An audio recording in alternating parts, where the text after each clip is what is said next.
Our opening words today come in a video message from Rachel Mislivy, who organized the National UU Climate Justice Revival, which our congregation has participated in along with congregations across the country. And it will play right up here.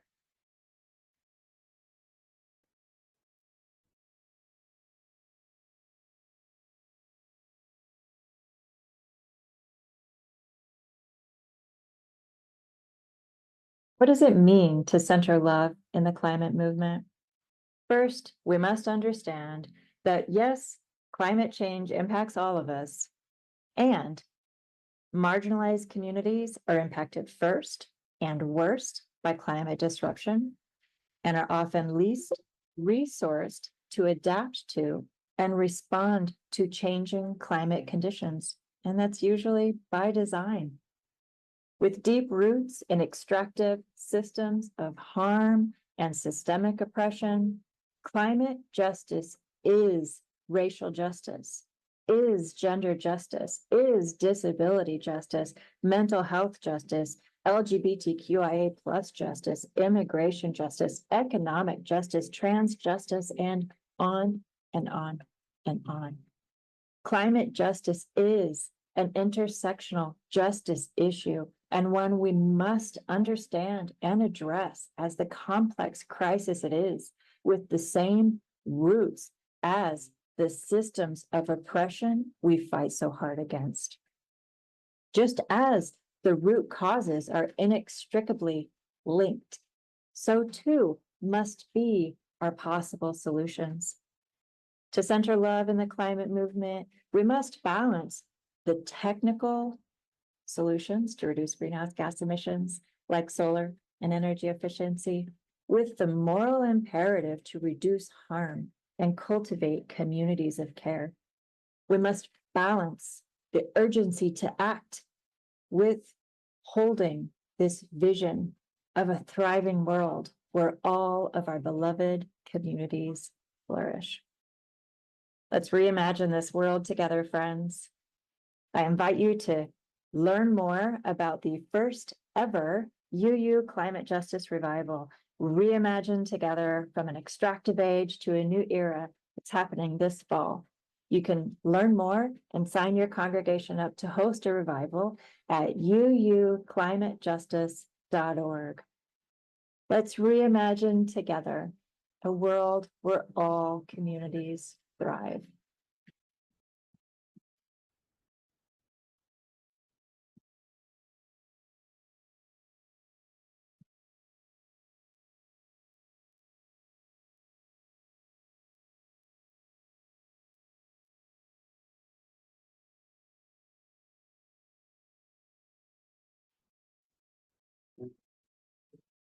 Hello, my name is Joy Harjo.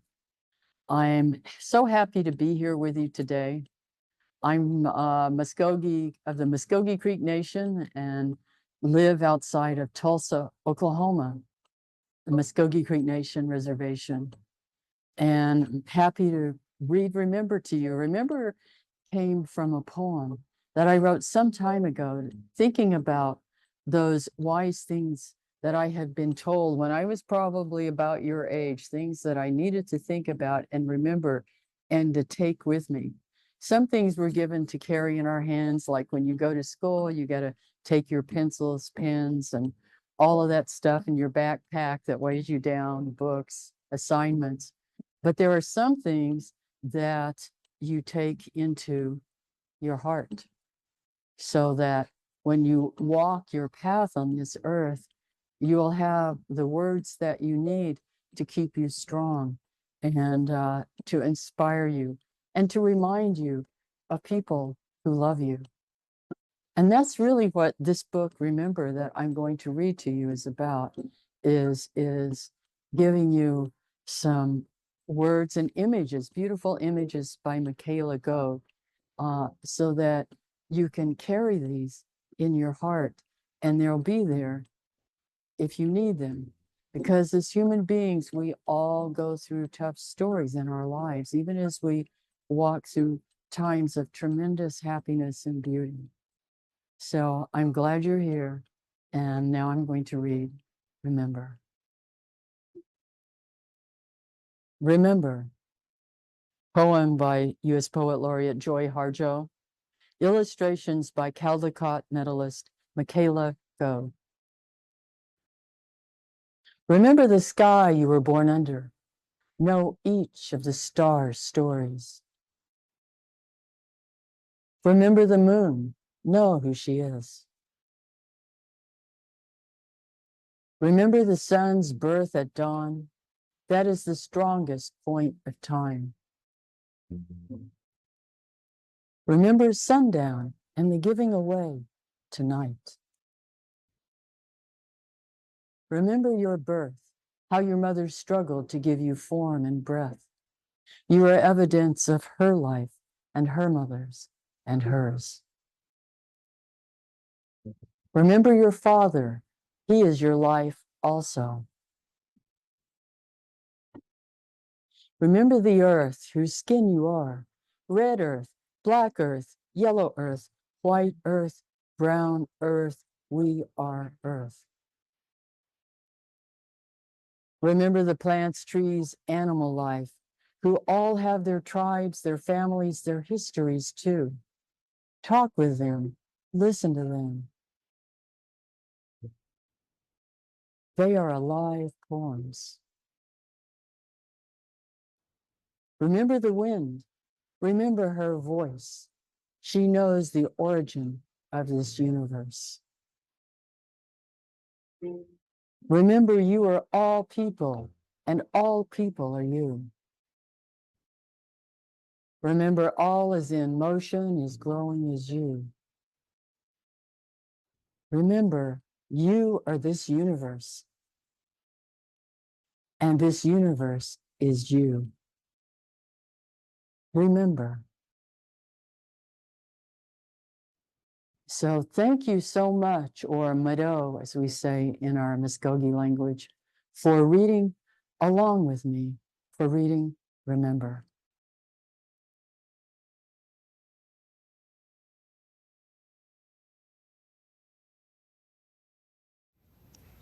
Well, my name's Dick Boyce, and yesterday we joined us in spirit with thousands of UUs and through about 350 UU congregations, reimagining together a world where all communities can thrive.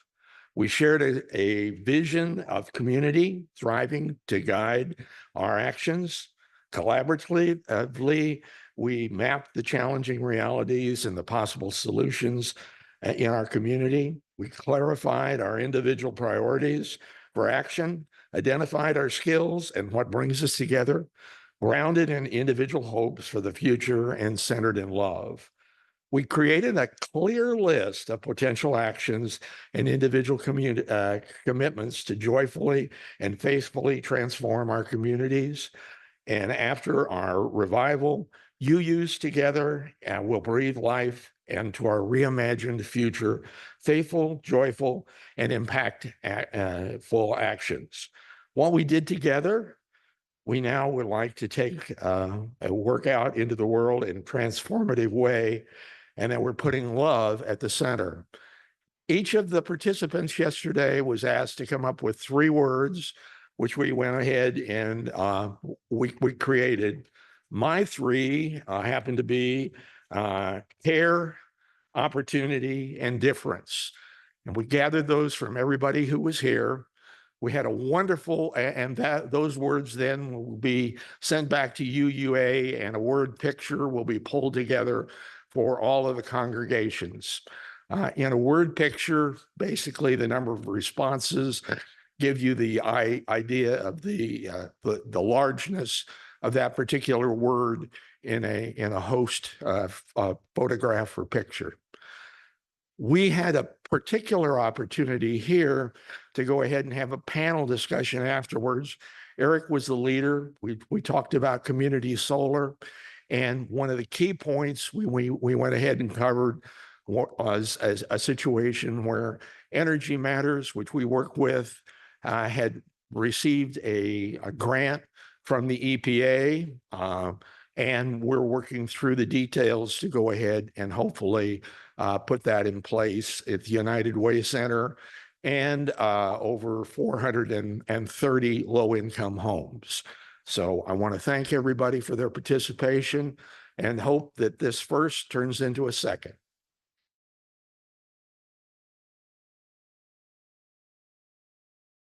Our reading today is by poet Mary Oliver, one of my personal favorites. I happened to be standing. I don't know where prayers go or what they do. Do cats pray while they sleep half asleep in the sun?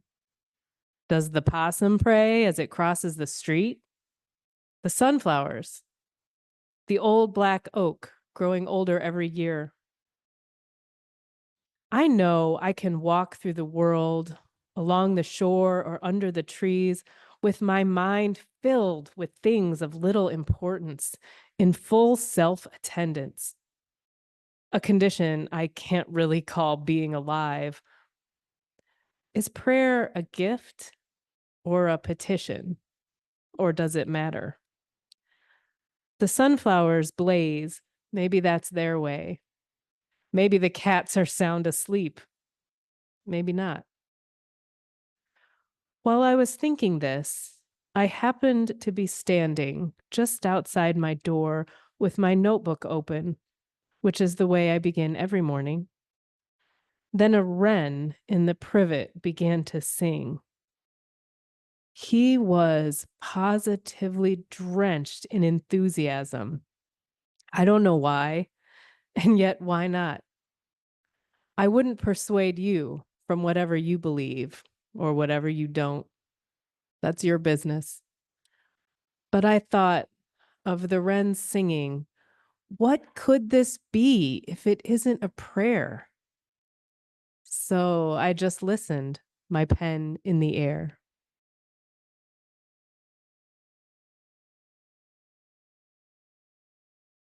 I love Mary Oliver, and this morning, before I got out of the car, I read that poem and I cried. And I'm glad I did, because I think I'd probably be crying right now had I not done that. And as far as her question about the cat, I think in my house, one of the cats is definitely praying, the other one probably not, but I'm not sure.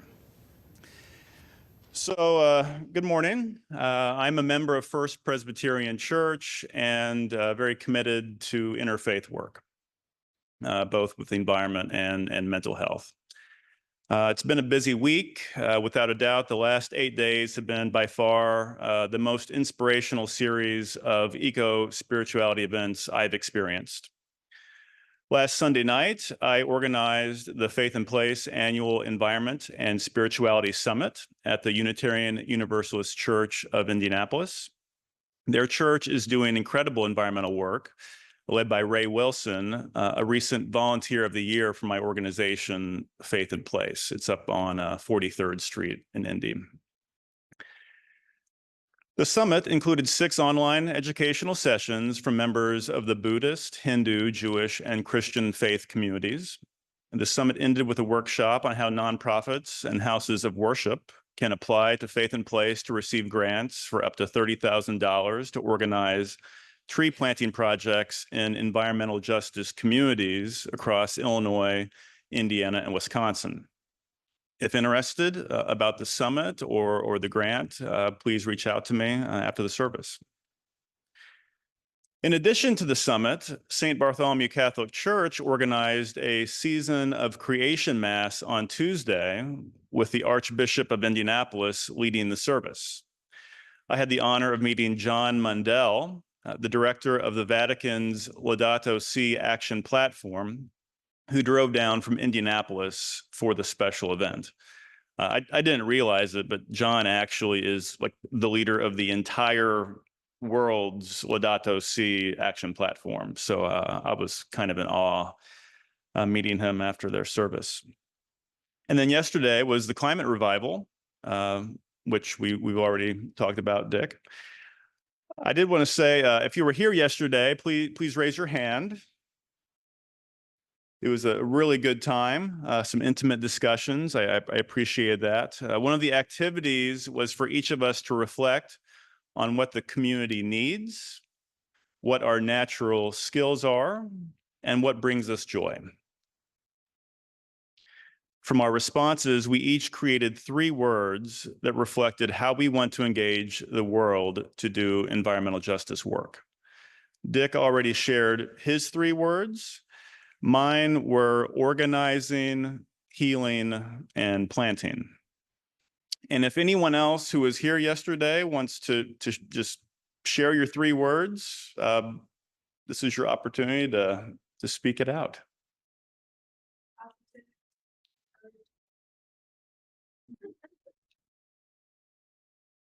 Cynthia?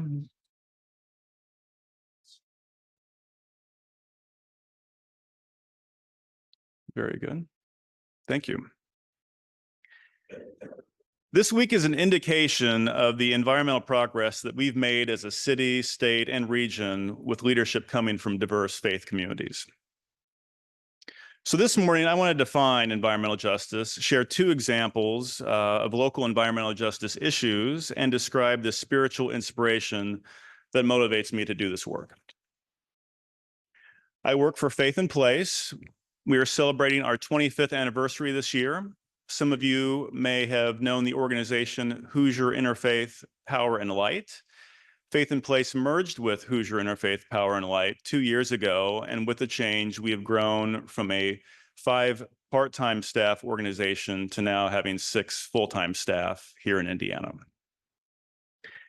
I made the decision to change my career path and join the organization in late 2022, based on the Faith in Place mission statement, which is to empower people of diverse faiths and spiritualities to be leaders in advancing environmental and racial justice, providing resources to educate, connect, and advocate for healthier communities.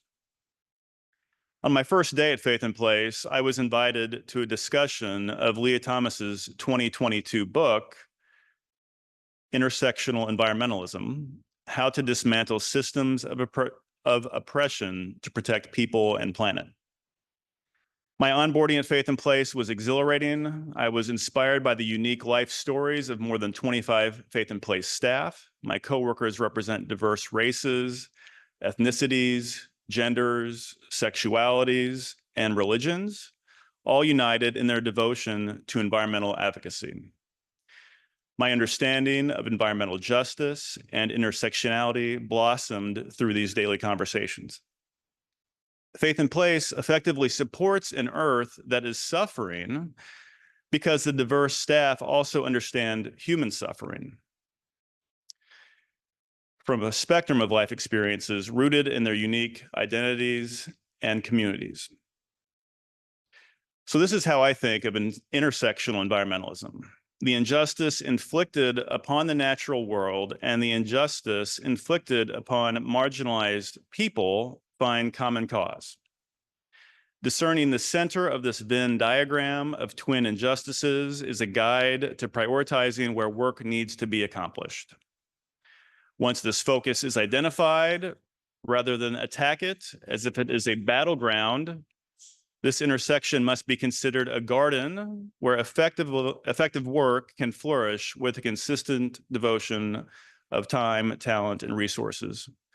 I'll say we had a Venn diagram yesterday, and there was 3 circles. There were those 3 bits: what brings you joy, what are your skills, what does the community need, and in the center of that was the word love, right? And so it's the same sort of premise. Some core actions at the center of this Venn diagram of environmental justice are mitigating pollution, adapting to highly probable climate shifts, transitioning from monocrop agriculture, and investing in renewable energy.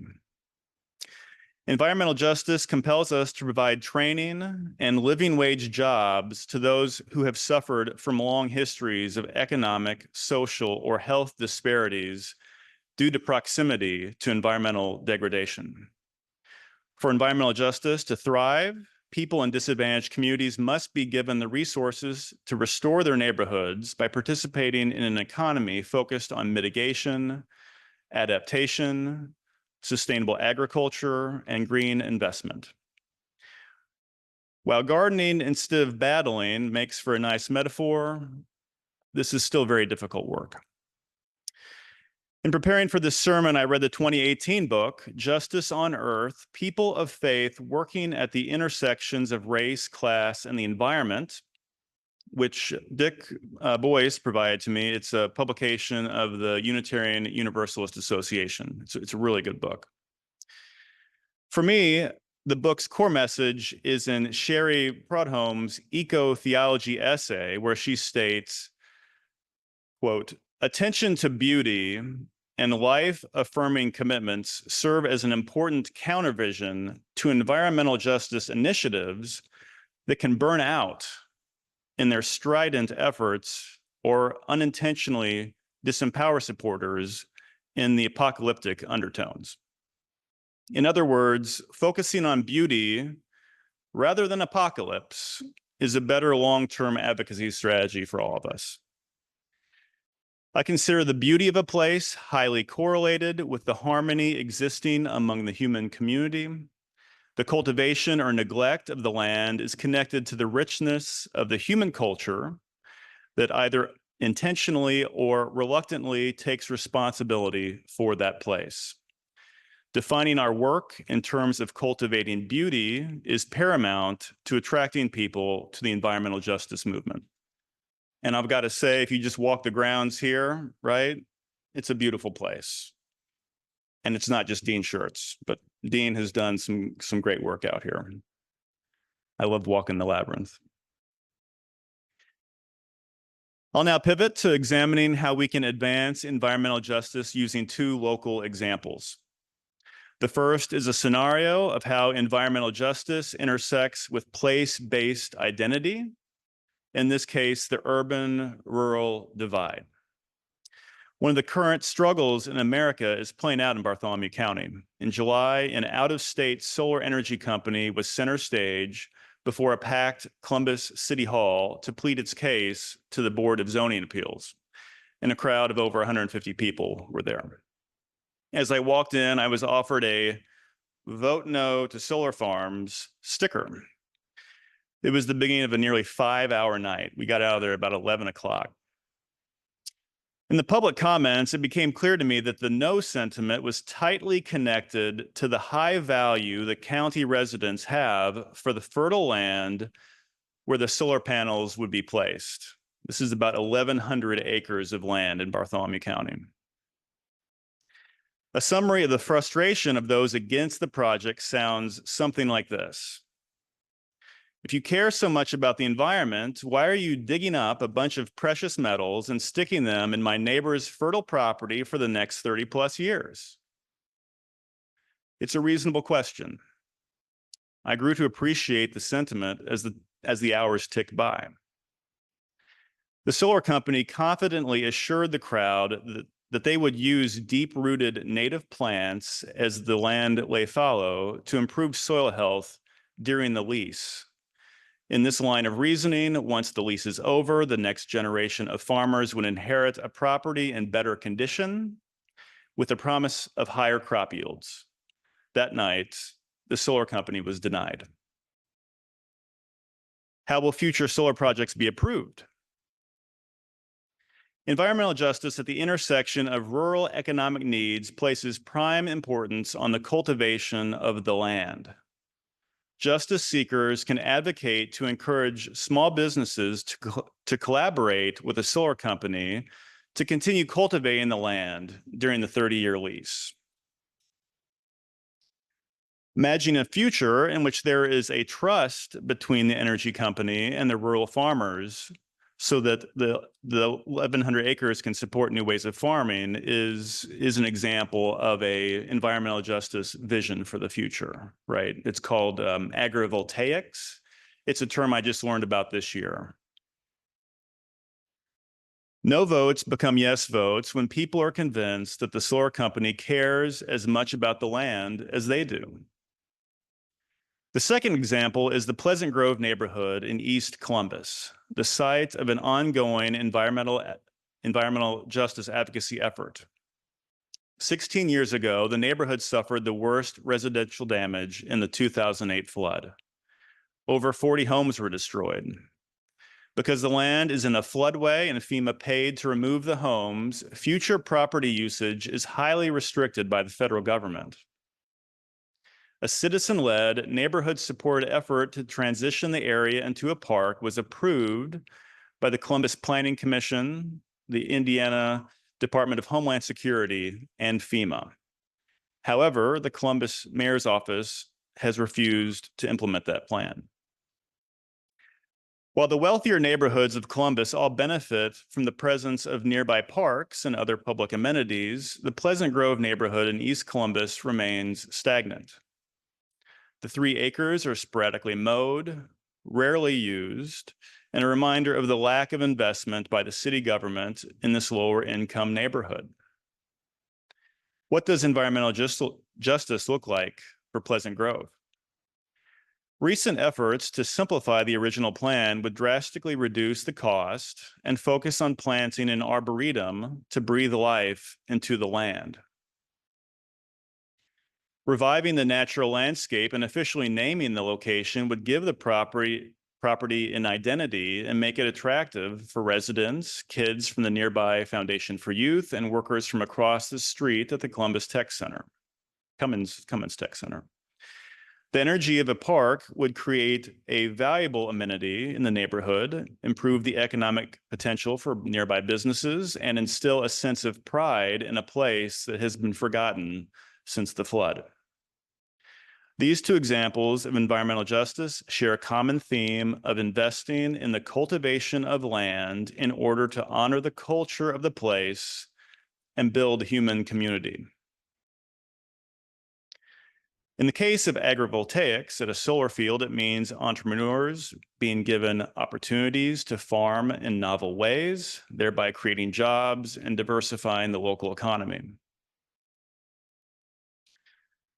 In the case of an arboretum in Pleasant Grove, it means community organizers beautifying a forgotten field to help a neighborhood, to help be redeemed, right, from the historic flood tragedy. People cultivating land strengthens community culture. This is a core message of the environmental justice movement. If you are interested in learning more about advocating for solar projects or implementing the Pleasant Grove Landscape Plan, please reach out to me after the service. I'll also say you can reach out to Dean Schertz after the service because he's been instrumental in helping to reduce the cost. Thank you, Dean. So what is the spiritual foundation of my environmental justice work?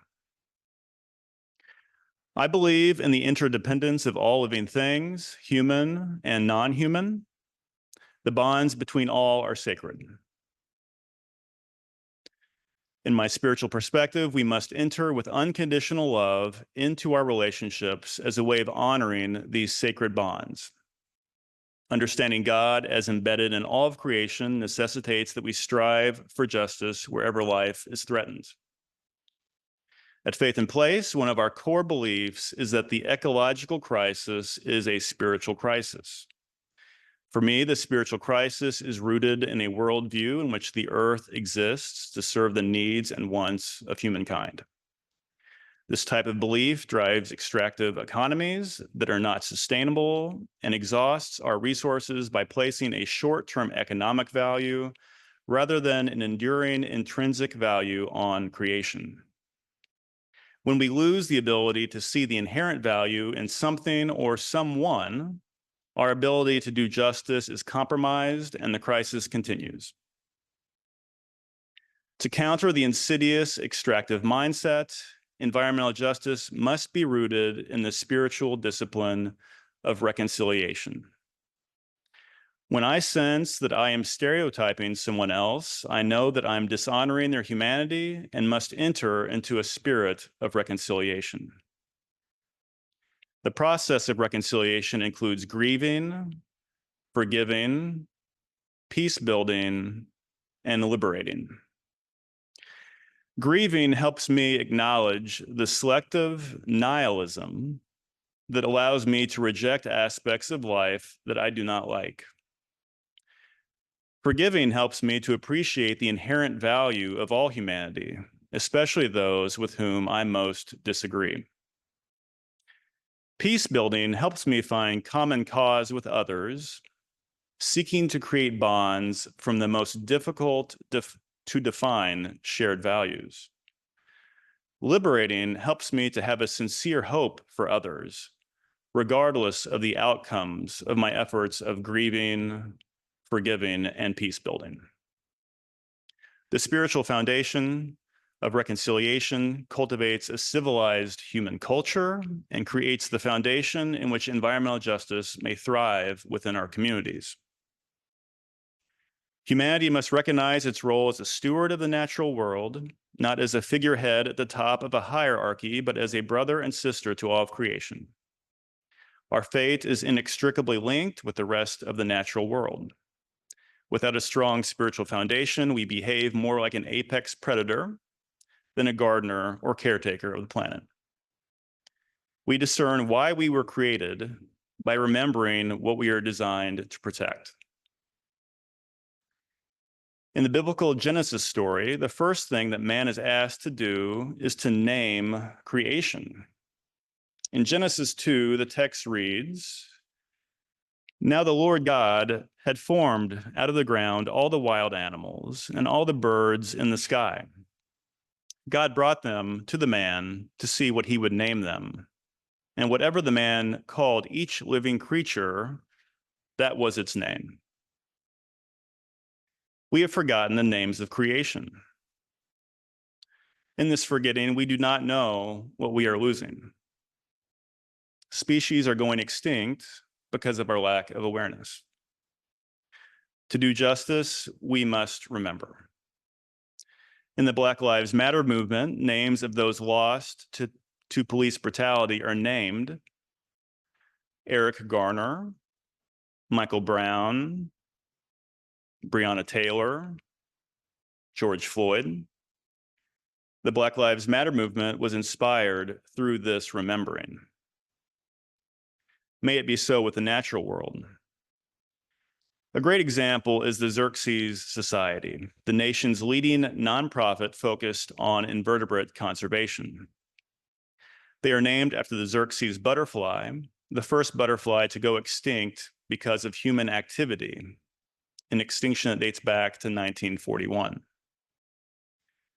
Motivated by the extinction of the Xerces Society, of the Xerces butterfly, the organization now runs the Bee City USA program, an initiative to encourage cities and universities across the United States to expand and maintain native plant habitat. The goal is to diversify ecological systems, reduce chemical use, change landscape beauty standards, and prevent further extinctions. In 2021, local environmental groups joined together to make Columbus the first Bee City USA affiliate in Indiana. Through this process, people in our community can now name more native plants, and by doing so, appreciate their beauty and desire to plant more. Naming and remembering is about rediscovering our sacred bonds with the natural world. This is spiritual work because it is our eternal work, fulfilling our human role as a harmonizing being whose awareness of the beauty of the world compels us to care for its conservation. Environmental justice is the work of restoring beauty, of humbly walking back to the garden that was created for us. Thank you.